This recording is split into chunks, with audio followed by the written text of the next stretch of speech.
बिस्मिल्लाहिर्रहमानिर्रहीम। जैसा कि मैंने आप लोगों से कहा था कि आज भी शायद जो कश्मीर का मसला है वो लोग ये समझते हैं कि 84,741 मुरब्बा मील के लिए कश्मीरी जाने दे रहे हैं, असमत दरी वहाँ पे ख़वातीन की हो रही हैं, बच्चों पे पैलेट गन्स का इस्तेमाल किया जाता है। तो शायद कि वहाँ के लोग जो हैं वो इसलिए जान देते हैं कि उन्हें ये रियासत या ये ज़मीन का टुकड़ा चाहिए। नहीं, ऐसी बात नहीं है। आज मैं आपको कश्मीर का जो मसला है उसका एक अलग अंदाज से उसकी मैं तर्जुमानी करना चाहूँगी। सबसे पहले मैं आपको ये वाक़या जो 13 जुलाई 1931 को पेश आया था, जब एक अब्दुल कदीर नाम का जो शख्स था जिसके ऊपर उस वक्त की जो डोगरा हुकूमत थी उसने चलाया, क्योंकि ये जो डोगरे थे, क्योंकि ये हिंदू थे और हिंदू मुसलमानों के अज़ल से दुश्मन हैं। उस वक्त भी क्या था कि वहाँ पे जो डोगरा फ़ौज थी या जो डोगरा हुकूमत थी, उन्होंने कुरान पाक की इशाअत पे पाबंदी लगाती थी। अज़ान जो थी वो उस वक्त मसाजिद में नहीं दी जाती थी। जिस तरह से आज श्रीनगर की आप देखते हैं कि मस्जिदों में ताले लगे हुए हैं, इसी तरह से 18वीं और 19वीं सदी में जब तक ये डोगरा राज कायम रहा, इन्होंने मुसलमानों का जीना हराम किए रखा। मैं आपको कश्मीर का मसला थोड़ा सा मुख्तलिफ अंदाज में बताना चाहती हूँ। जो लोग ये समझते हैं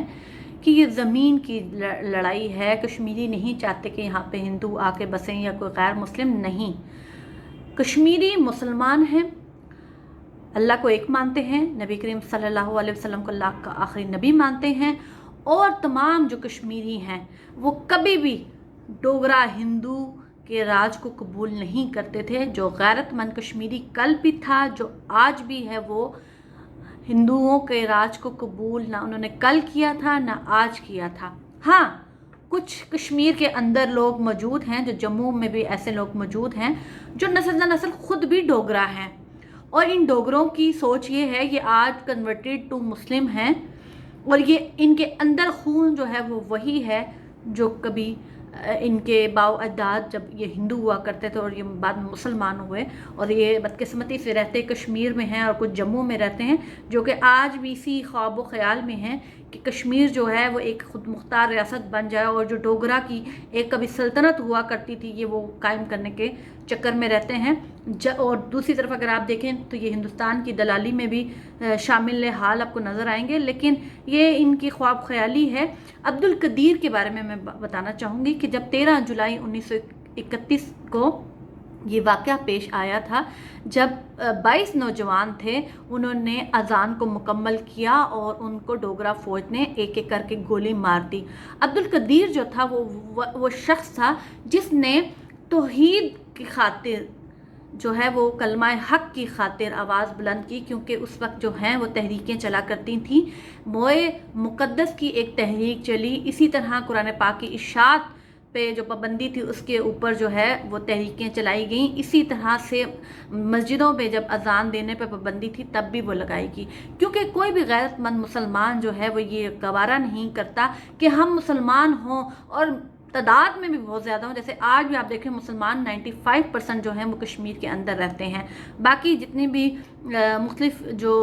मज़ाहिब से ताल्लुक़ रखने वाले हैं वो बहुत ज़्यादा कम तादाद में है और अक़लियत में है। और यही काम आज भी हो रहा है कि आप देखें कि हिंदुस्तान जो है वो क्या करतूत कर रहा है कि 370 और 35 हटाने का मकसद भी उनका यही था कि वो लोग मुसलमानों की जो मेजॉरिटी थी उसको कम करके यहाँ पे हिंदुओं को अब बसा रहे हैं, ताकि कल को अगर रेफरेंडम हो जाए, जो कि होना इस सदी में तो मुमकिन नहीं है, 73 साल गुजर चुके हैं, तो ये इसी चक्कर में लगे हुए हैं कि किसी तरीके से यहाँ पे जो है वो मुसलमान जो हैं इनको या तो हम लोग कत्ल करके शहीद कर दें और यहाँ पे हम लोग हिंदुओं को ला के बसाएँ, और कल को जब रेफरेंडम हो तो यहाँ पे मेजॉरिटी में हिंदू हों और यहाँ पे हिंदूत्व राज कायम करने का जो फाशिस्ट हुकूमत जो मोदी का ख्वाब है वो पूरा हो सके। लेकिन इंशाअल्लाह ताला जब तक एक मुसलमान कश्मीरी भी ज़िंदा है, हर कश्मीरी अब्दुल कदीर है, और वो शहीद होने वाले 22 मुसलमान जिन्होंने अज़ान के लिए अपनी जानें दी ان کا غیرت مند خون آج بھی کشمیر کے اندر ہے. کشمیری آج بھی کلمے کے لیے جان دیتے ہیں، کشمیری کل بھی کلمے کے لیے جان دیں گے. اور میں جب یہ بات کہتی ہوں کہ کشمیر بنے گا پاکستان، اس کا مطلب یہ نہیں کہ وہ پاکستان کے ساتھ آ کے جڑ جائیں گے. میرے بتانے کا ہمیشہ یہ مقصد ہوتا ہے کہ پاکستان ایک نظریہ ہے، اور ہم نے یہ ملک 2 قومی نظریے پہ حاصل کیا تھا، اور وہ نظریہ یہ نظریہ تھا کہ اللہ کے حکم سے ہم لوگ مسلمان گائے کو ذبح کرتے ہیں. اور آج ہم لوگ دیکھ رہے ہیں عید الاضحیٰ کوئی دن کے بعد آ رہی ہے،